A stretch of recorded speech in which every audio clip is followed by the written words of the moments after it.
You may be seated. Good morning, everyone. So good to see you, hear you. What a nice morning. I hope everybody had a nice holiday, good Christmas. Anybody wearing a Christmas gift today? I am. I'm wearing a Christmas gift, me and Travis. Okay, so the rest of you got socks or something, right? So, something boring.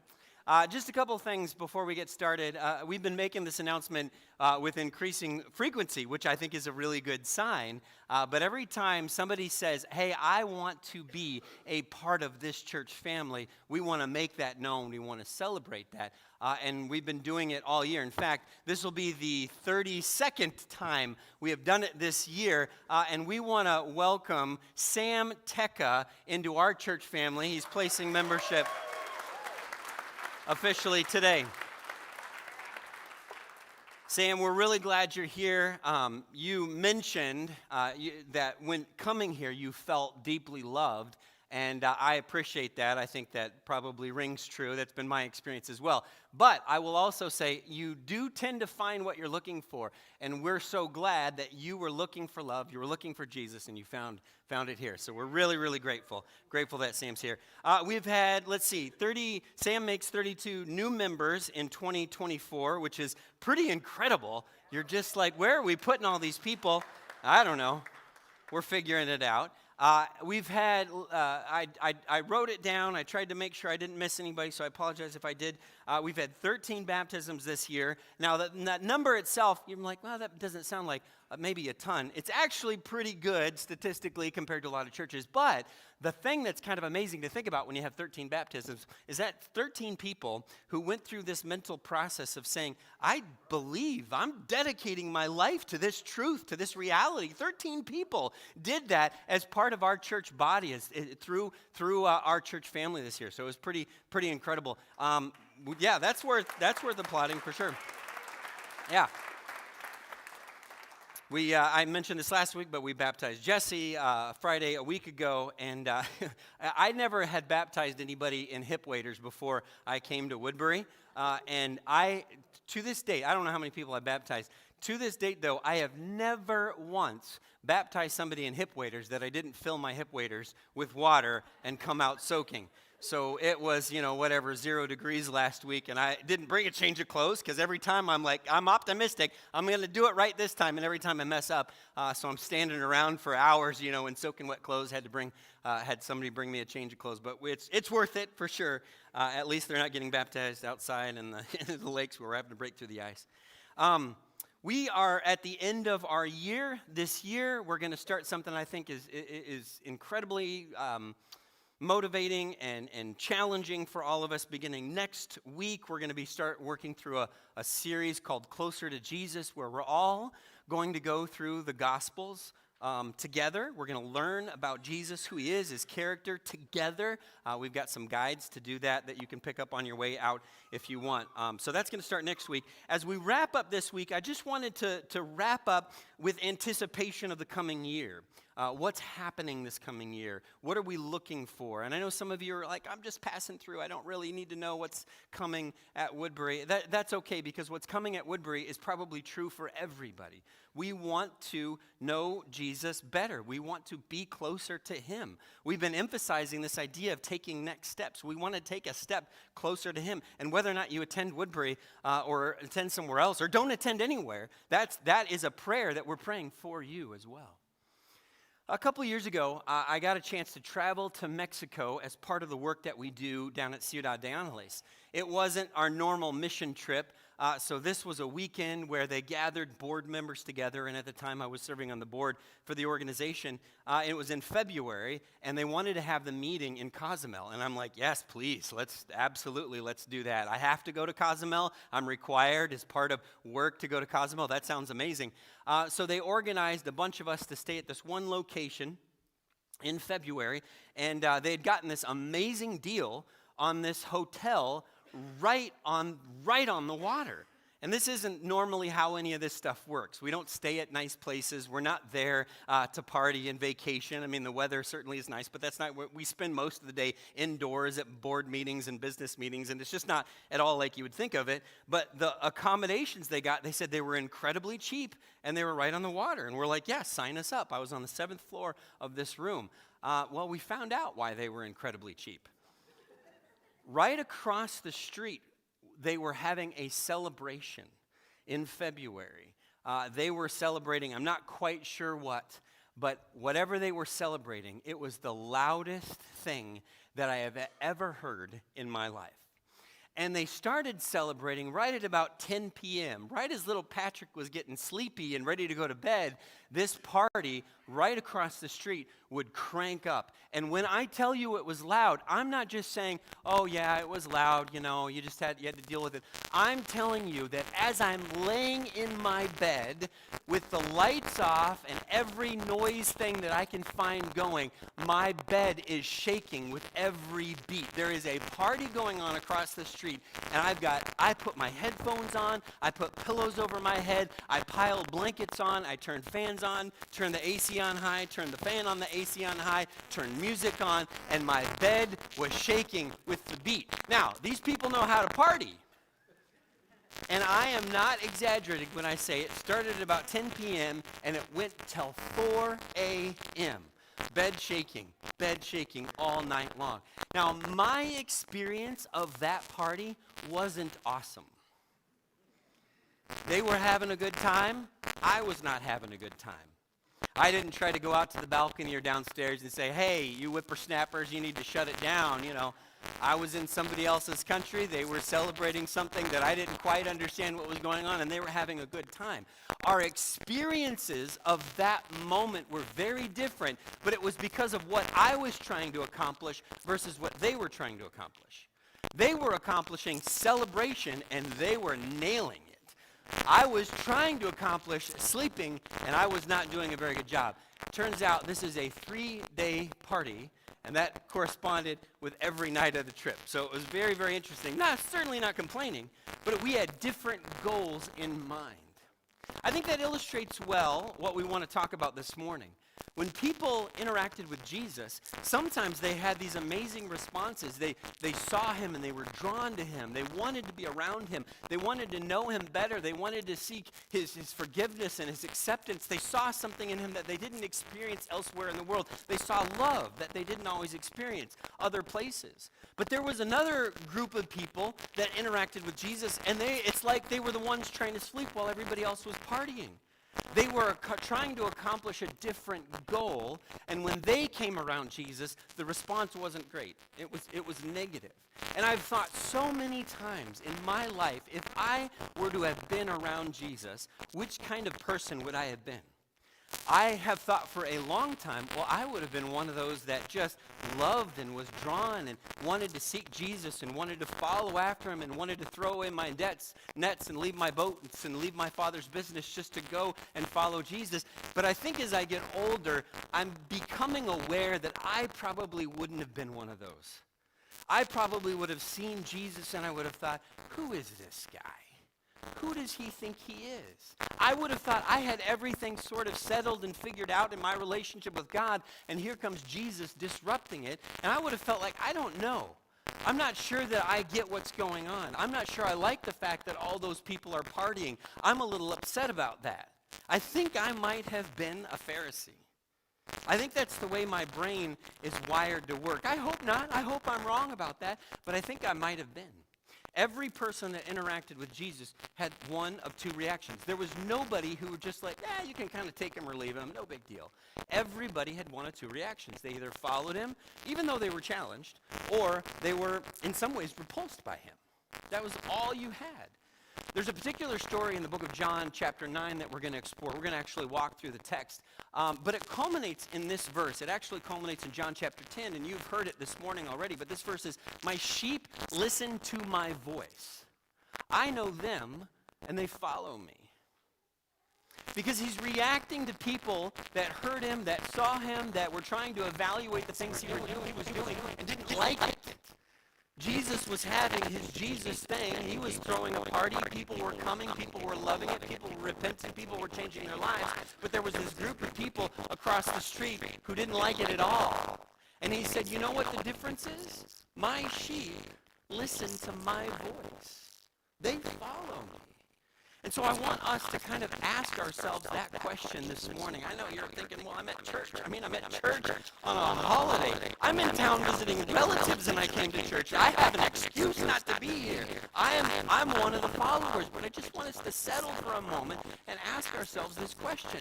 Are we with the Jesus party, or are we across the street trying to sleep, kind of upset that everybody's having a good time? I want us to ask this question. Are we listening to the voice of Jesus? It's John chapter 9 is where we're going to be, so if you want to take your Bible, you can turn over there. John chapter 9. We're going to start. This is a super fascinating story. One of my favorite stories in the whole Bible, which I say every time I tell a story, because all the stories in the Bible are pretty cool, but this one in particular is really cool. It's John chapter 9, and most of the story doesn't actually involve Jesus. It involves reactions people were having to Jesus. So in John chapter 9, there's this gentleman who's likely begging on the side of the street because there's no social welfare network. There's just people who will care for people, and if they don't get cared for, then they just kind of get discarded and marginalized. And this particular gentleman is blind, and Jesus and his apostles are walking by, and one of his apostles decides to ask a theological question. Because their assumption is that if you're born blind, it's because of sin. Bad things happen to people because of sin. And so they asked Jesus the question, well, who sinned? Was it the guy who was born blind? Did he somehow sin? Or was it his parents? Did they sin, and this was the punishment for it? And Jesus said, neither. And this is a pretty challenging concept. He said, neither. This has happened so that my glory can be displayed right here. And he heals the guy. Now, that guy is having a pretty good day, but it's about to not get good because it's about to be pretty challenging.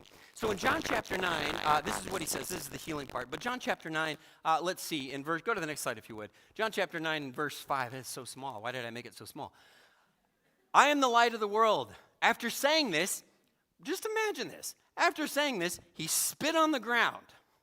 My mom would be upset if I did that as an illustration here right now, wouldn't you? He spit on the ground, made some mud with the saliva, and put it on the man's eyes. It's a strange interaction, no doubt. Go, he told him, wash in the pool of Siloam. This word means sent. So this gentleman has to undergo whatever this procedure is, and Jesus tells him, now you got to go wash it off. And the guy's like, okay, thanks. Thanks for the heads up that I got to wash your spit mud out of my eyes. So the man went and washed, and he came home seeing. Such an understatement, it feels like. Now, his neighbors and those who had formerly seen him begging asked, isn't this the same man who used to sit and beg, and now he's all looking at us now? Some claimed that he was. Others said, no, he's a twin. It's kind of a soap opera situation. Surprise, there's an evil twin. No, he only looks like him. But he himself insisted, I'm the man, that's me. I was blind. Well, then how then were your eyes open, they asked. He said, this is what the guy says. This is important. Just note this. He says, the man they called Jesus made some mud and put it on my eyes. The man they called Jesus. I want you to notice the progression that this guy goes through in the story. He tells the story several times. He told me to go to Siloam and wash, and so I went and washed, and then I could see. Now, this is funny. Where is this man? Now, remember, he hasn't seen him since he was blind, and when he was blind, he couldn't see him, and he's like, I don't know. I love that. I don't know where this guy went. I didn't see him go anywhere. Remember, I was blind. They brought him to the Pharisees. Now, this is what you do every time you have a situation like this, because everything is centered around your understanding of religion and how it's connected to everything. Your work, your social life, it's all connected to religion. So they bring him to the religious leaders like, hey, help us understand what's happening here. This seems significant, but we need to know. We need to know what's going on. They brought him to the Pharisees, the man who had been blind. Now, on the day which Jesus had made the mud and opened the man's eyes was a Sabbath. If you've read the Bible before, you know that is like a huge no-no for the Pharisees. Nothing set them off more than doing something on the Sabbath. They were so upset about it. They were grouchy across the street, arms crossed, while Jesus and everybody's having a party celebrating this man whose eyes had been opened. It was a Sabbath. And you know why that was a problem, right? You weren't allowed to do certain things on the Sabbath, and evidently spitting on the ground and mixing it into mud and putting it on somebody's eyes wasn't allowed. Technically, what wasn't allowed is healing wasn't allowed on the Sabbath. Did you know that? Healing wasn't allowed on the Sabbath. Why you had a rule for that, I don't know.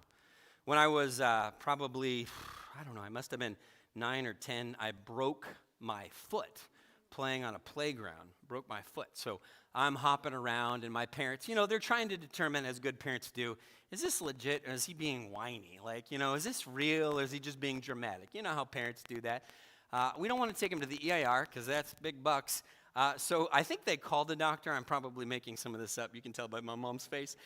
I think they called the doctor, and the doctor said, well, nothing's going to happen for the weekend, so just bring him to the clinic on Monday because it's cheaper that way. So Patrick hopped around on one foot with a broken foot, just waving around in the air for an entire weekend because my parents didn't want to pay a little extra for me to go to the ER. I've been holding that over their heads for about 30 plus years. Remember that time? Which I get because I do it now. My children have broken bones, and I'm like, are you sure it's broken? Are you positive? Yeah, really? I don't think we need to go to the ER. I know it's the angle's at the wrong spot in your arm, but still. So they brought the man to the Pharisees. He'd been born blind. Now on the day that they had made the mud and opened the man's eyes with the Sabbath, therefore, the Pharisees, now this is important because the Pharisees had already predetermined that healing somebody on the Sabbath was a big no-no, so somebody couldn't be from God and heal somebody on the Sabbath. They had already predetermined. So they're like, well, Jesus can't be anybody special or religious. Therefore, the Pharisees also asked this guy how he had received his sight. Well, he put mud on my eyes. The man replied, and I washed, and now I see. He's getting tired of having to repeat this story. Some of the Pharisees said, this man is not from God, Jesus, because he doesn't keep the Sabbath. But others were like, well, how can a sinner perform such signs? So they were divided. Now, this is important, too, to note that the Pharisees, even at this moment, they're kind of divided. Things could go either way. They haven't settled into their respective camps yet. They're like, it's still kind of on the fence. Then they turned to the blind man again and said, what have you to say about him? If it was your eyes he opened, and the man replied, this is the only conclusion I can come to. He is a prophet. So remember, when he's first telling the story, the first time he tells the story, he says, the man Jesus. And now as he's ruminating about it, as he's thinking about his experience, the thing he's gone through, he's like, I think this guy's a prophet. I think he's the real deal. This is legit. This happened to me. This guy's somebody special. They still did not believe that he had been blind and had received his sight until they sent for the man's parents. And they're like, we got to verify this. Is this your son? They asked. Is this the one you say was born blind? How is it now that he can see? This is funny because the parents totally don't want to get in trouble with the religious leaders. They're like, well, we know he's our son for sure, the parents answered, and we know he was born blind, but how he can see or who opened his eyes, we don't know. Ask him. He's of age. He will speak for himself. So they asked the guy again. This is so tedious. It's a whole chapter in the Bible. And they don't just want to admit the fact that something has happened. Something miraculous has happened. A person's life has been transformed. It's been changed. They can't admit that because what happened went against their preconceptions. A second time they summoned the man who had been blind. Give glory to God by telling the truth. We know, and this is important, they had predetermined what they thought, what they believed. We know this man is a sinner. And this is important for us, church. We sometimes come to church, come to God, come to the Bible with just loaded preconceptions that we simply cannot see what God is trying to do in us and the people around us. Because we've already decided, we've already determined we have got it figured out. Our belief in our own knowledge is one of the major ways that we cannot hear the voice of God or see what he's doing in our lives. I know. I've got it figured out. I understand. We know this man is a sinner. And the man replied, the blind man, formerly blind man, the man formerly known as a blind man, replied, whether he is a sinner or not, I don't know. One thing I do know. Here's the facts, guys, that we have to deal with. I was blind, but now I see. I was broken, and now I'm healed. I was guilty, now I'm forgiven. I was struggling, now I'm struggling less. I was blind, but now I see. And they asked him, what did he do to you? Do you see? They just can't. He's explained this so many times. How did he open your eyes? And I love this because the guy finally, the blind guy, who we never get his name, by the way, finally has had it with this group of religious jokers. Like, okay, fine. And I love what he says. He answered, I've told you already, and you did not listen. You did not listen. I laid out the facts and you did not listen. Why do you want to hear it again? And then he needles them a little bit. He says, do you want to become his disciples too? Secretly, Do you really want to follow Jesus? And maybe some of them did, but he's making fun of them. They hurled insults at him. They're like, get out of here with garbage. You are this fellow's disciple. We are disciples of Moses. We know that God spoke to Moses, but as for this fellow, we don't even know where he came from. The man answered, I love this too. He's like, oh, that's pretty remarkable. Huh. I mean, this guy, I guess he had developed his rhetorical skills, his debate skills, being blind all his life, because he nails these Pharisees again and again. That's remarkable, but you don't know where he comes from, yet he opened my eyes. How is this person doing something so miraculous? He says, we know that God does not listen to sinners. He listens to the godly person who does his will. Nobody has ever heard of opening the eyes of a man born blind. If this man were not from God, he could do nothing. To this they replied, we know you were steeped in sin at birth. How dare you lecture us? And then they threw him out. I highlighted that threw him out part because you kind of get imagine that the picture that these guys are like bouncers at a bar and they threw him out on the street, like, get out of here. And that's not really what's happening. They're disfellowshipping him from religious life. And if you're disfellowshipped from religious life in the first century in Israel, you're disfellowshipped, you're cut off from everything. You don't have anybody. You're completely marginalized. And they threw him out.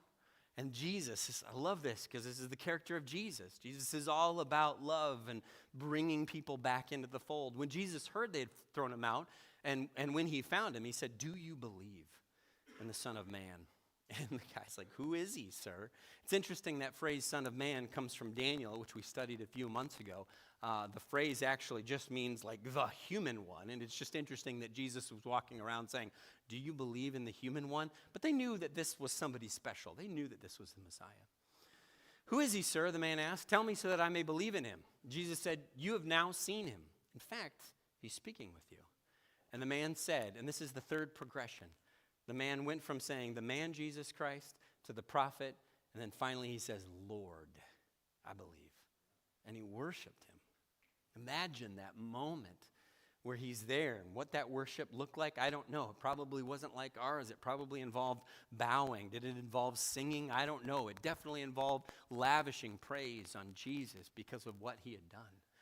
And then Jesus said, this is what it's really been all about. For judgment I have come into this world so that the blind will see and those who will see will become blind. Now there's some Pharisees nearby and they're overhearing this. They're eavesdropping and they're like, hey, wait. Are you saying we're blind? They understand what Jesus is really implying here. Are you saying that we're blind? Are you saying that us, the keepers of religious knowledge, the gatekeepers of religious knowledge, are we blind? And Jesus said, if you were blind, you would not be guilty of sin. If you could walk around saying, God, I don't know, I want to learn. God, I have a desire to know. God, I want to teach me, grow me, lead me, fill me. Then you would not be blind. But you walk around acting like you've got it all figured out. You walk around with your arms crossed and you're missing out on the party that's happening right next to you. You claim you can see, your guilt remains. Very truly, I tell you, Pharisees, anyone who does not enter the sheep pen by the gate, but climbs in by some other way is a thief and a robber. And you're like, wait, what happened? Where's this sheep thing coming from? It's just totally out of the blue. Now, he switched chapters, so when you're reading in your Bible, you're sometimes like, oh, this is a new section. No, same story. The one who enters by the gate is the shepherd of the sheep. The gatekeeper opens the gate for him, and the sheep listen to his voice. It's a good question, right? The sheep listen to his voice. And this is important because this is what we've been talking about. This is the question we're trying to ask ourselves. If we were around Jesus, would we listen to him or would we reject him? Would we try to sleep through the party or would we get up and say, well, I guess this is happening. I'm joining the Jesus party here. What would we do? Would we listen to his voice? And I just want to say two things. Just make two notes as we talk through this. Number one, it's important for us to know that Jesus speaks. Jesus speaks. Whether or not you believe this, I know that it is true. Jesus is speaking to you. Jesus is trying to get your attention. Jesus wants you to know something that you do not currently know that you might think you know. Jesus wants you to repent of a sin that you're holding on to. Jesus wants you to grow in an area that you feel pretty good not growing in. Jesus wants to transform you. Jesus has next steps for you. Jesus speaks to you, but so many of us are just going through our lives, just tuned out, tuned into other things, putting pillows over our heads, turning the fan up higher so that we don't have to hear the party that's drawing us to himself. Jesus speaks to you. And this is one of those things, you don't have to believe me or not. You don't have to agree with me or not for it to be true. Jesus is calling every single one of us to himself. He is not willing that any should perish, but that all should come to repentance. And he has done everything in his power to draw you to himself. Jesus is speaking to you. He's speaking to me. This is so important. The second thing that I want to point out is that we, quote unquote, listen. We listen. Have you ever been in a conversation where you're like, oh, I got this great anecdote I'm going to share with this group of people, and you start telling it, and you realize that everybody's like kind of turned away and talking about other things and looking away, and you just like sort of trail off into like, now what do I do? How do I pivot out of this situation? That's how we are sometimes to Jesus. Jesus is speaking. We're not tuned in very well. The metaphor of sheep is a really good one. I know some of you have seen. I'm going to show you 2 clips here in just a second. I know some of you have seen them, but it's really telling that Jesus calls us sheep. Let me. These are 2 instances of sheep being rescued. Let's play that video real quick.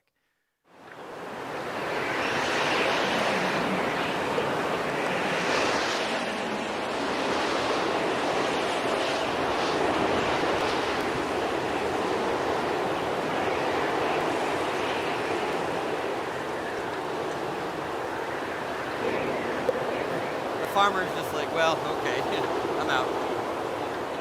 If we're only that one. Умничка, умничка. За обе ноги. Молодец, Вета. Умничка. Умничка. Все, операция удалась. Дурак! Мы часто замучаемся над тобой. It's so good. I love those. I mean, you've heard this before. A million preachers have said it. When we're compared to sheep in the Bible, it's not a compliment. This is what he's talking about right here. And I think we've all done it. You've done it. I can think of a million times that I've been like, God, save me, rescue me, forgive me. I'll never do that again. And then it's like, okay, here we go. And then I'm just like, doop, doop. And I just love the bounding. We're just right back in. Right back into it. And then the first one, the farmer's like, well, okay, I guess he doesn't want to get out of the ditch. I think that is just such a good metaphor for how we listen. And the good news is that Jesus speaks. We don't really listen. We get ourselves into trouble over and over and over again. But Jesus is still there. He's the good shepherd. He's going to pull you out again and again and again. He's going to pull you out of the mess that you've created thousands of times. And many of us who have been around Jesus in the church for decades have experienced that sort of grace. And you're like, why am I in this ditch again? Well, have you considered the choices that you've made recently? Sometimes, so this is not a cry for help, I promise. But sometimes preaching, you get up here and you preach. I don't know what I preach every year, 45 out of the 52 Sundays or something like that. And it is a pretty rare thing if somebody can remember what I said by Tuesday of that same Sunday. And it's just the way it is. It's fine. Again, it's not a cry for help. Although if you can prove to me that you've been listening, if somebody can tell me what I preached a year ago, that'd be amazing. But it's the same thing. And here's the confession part of it, is that sometimes I'll get to Tuesday and somebody will be like, oh, what was the sermon about Sunday? Like a buddy from another church has asked me that before. And I'm like, oh, what was the sermon?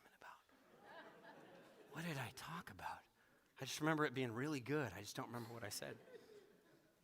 Jesus speaks, we listen, but Jesus is incredibly patient, and he's going to pull us out of that ditch over and over and over again. But the primary difference between the ones who followed Jesus and the ones who rejected Jesus was the know-it-all spirit. I mean, all Jesus needs from us is a soft heart. That's all he needs from us. He doesn't need our knowledge. He doesn't need our wisdom. He doesn't need our understanding. We need those things from him. We have to come to him with that soft heart that says, I'm a mess. I keep jumping in the ditch over and over again. Can you please rescue me? God, what do you want from me? What is next? There's a preacher by the name of Charles Spurgeon. And I've got a picture of him. This good-looking guy right here. I mean, this guy looks like he knows some stuff. You may not have heard of Charles Spurgeon, but you've likely heard, you've been influenced by him. He was one of those guys that just influenced generation after generation of preachers, and there's just thousands and thousands of his sermons online. So there's lots of good thoughts and quotes that have come from this guy, and I'm sure there's things that I've said that have probably ultimately come from him. But he's got this interesting conversion story, and I want to wrap up just with this. He was about 15 years old, and he was just struggling. You know, you can start figuring it out at a young age. We don't have to wait till we're older. He was 15 years old, and he's like, I gotta get to church. And his normal family church he was starting to walk to, and it was this crazy snowstorm. And he's like, I'm never gonna make it there. And so he saw this little chapel kind of in the distance, and he trudged his way there. And he writes about what that preacher said. And I wrote it down because I wanted to share it with you. I'm not going to read all of it, but he wrote this. He goes, I sometimes think I might have been in darkness and despair now had it not been for the goodness of God in sending a snowstorm one Sunday morning while I was going to a certain place of worship. When I could go no further, I turned down a side street and came to a little chapel. In that chapel, there might have been a dozen or 15 people. I had heard of them. I had heard of these people. They sang so loudly that they made people's heads ache. That was the reputation of the church. But that did not matter to me. I wanted to know how I might be saved. The minister did not make it in that morning. He was snowed up, I suppose. At last, a very thin-looking man, a shoemaker or a tailor or something of that sort, went up to the pulpit to preach. Now, it is well that preachers be instructed, but this man was really stupid. This is Spurgeon's words, by the way, parents. This man was really stupid. He was obliged to, by the way, you don't have to love my preaching, but if you could avoid saying this, our preacher, he's a nice guy, but he's really stupid, that would make me feel better. He was obliged to stick to his text for the simple reason that he had little else to say. The text was, look unto me and be ye saved, all the ends of the earth. He did not even pronounce the words rightly, but that did not matter. There was, I thought, a glimpse of hope for me in the text. The preacher began thus, my dear friends, with this simple text indeed, it says, look. Now, look and don't take a deal of pain. It ain't lifting your foot or your finger, it's just look. Well, a man needn't go to college to learn to look. You may be the biggest fool, and yet you can look. A child can look. One who is almost an idiot can look. However weak, however poor a man may be, he can look. And if he looks, the promise is that he will live. And all he's saying is what I'm saying this morning, a heart that is soft and seeking after Jesus. But this is where I think it gets funnier. The man, stopping, he pointed to where I was sitting, and he said, that young man looks very miserable. Well, I did, but I had not been accustomed to have remarks made from the pulpit about my personal appearance before. However, it was a good blow, struck right home. And he continued, this stupid preacher on stage, you will always be miserable in life, miserable in death if you don't obey my text. But if you obey now, this moment, you will be saved. Then he shouted, as evidently this church did, young man, look to Jesus. Look, you have nothing to do but to look and live. And I saw at once my way of salvation. I know not what else he said. I did not take much notice of it. I was possessed with that one thought. Like as the brazen serpent was lifted up, the people only looked and were healed. So that was with me. I had been waiting to do 50 things. But when I heard that word, look, what charming word it seemed to me. Oh, I looked until I could have almost looked my eyes away. There and then the cloud was gone, the darkness rolled away, and that moment I saw the sun.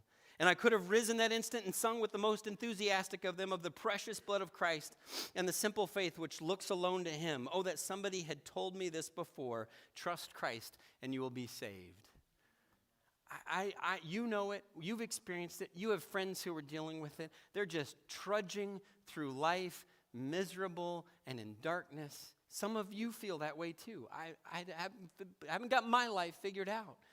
And Spurgeon is saying it just takes that one moment to focus on Jesus, to tune your heart, to tune your ears, to tune your eyes to Jesus. This is why that we've been doing, and this is what I'm going to wrap up with, but this is why we're doing this Closer to Jesus reading series. You don't have to have one of these books to participate. We're just going to read through Matthew, Mark, Luke, and John. We're just going to get to know Jesus. That's the whole point. For 4 months, we're going to get to know Jesus. And some of you are like, 4 months, that's too much time to get to know Jesus. I'll tell you what, you could be doing it for 40 years and still not know. So I'm inviting all of us to participate in this. But really what I want to invite us to is to understand that everybody in this room has a next step to get closer to Jesus. There's something that you have been pushing away. There's something you have been tuning out. There is a sin that you have been saying, I'm not going to repent of that. I don't want to give that up. There's an action that you haven't taken up that you know God is calling you to do. There's always a next step. And we want to help you take that next step. We want to help you get closer to Jesus because that's what it's always been about. It's about tuning our ears to hear the voice of our Savior. We're going to sing in closing. I'm going to invite the praise team up here on stage. And we're going to close out our service together. And I guess I can't say this with enough fervor, enough enthusiasm, just to deeply implore you that you decide, I am going to do whatever it takes to take that next step closer to Jesus, to be more like him, to learn more of who he is, to live more like him, to love more like him, to be transformed in this coming year into the image of Jesus Christ, the Son of God.